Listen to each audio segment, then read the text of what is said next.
Case study based question. Which features of business environment are discussed in the above case?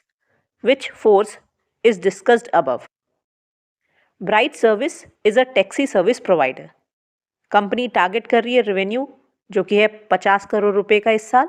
However with the passage of time it has found entrance of new service provider in the market which was not expected at one stage of time.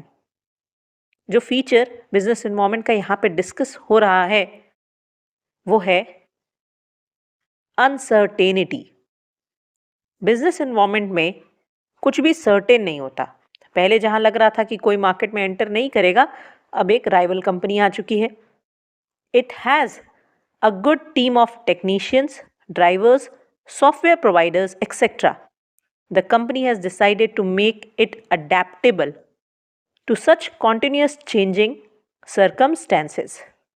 अब market में condition बदल रही है तो हमें उसके साथ adjust करना पड़ेगा. यहाँ पे जो फीचर डिस्कस हो रहा है वो है डायनेमिक.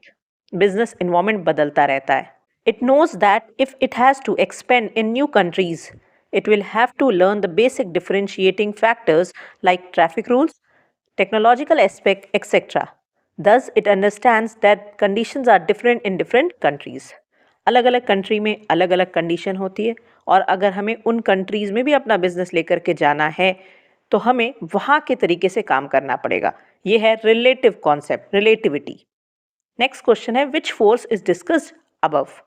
यहाँ पे जिस फोर्स की बात हो रही है वो है जनरल फोर्स. जनरल फोर्स का सारे बिजनेसेस के ऊपर होता है इनडायरेक्ट इम्पैक्ट.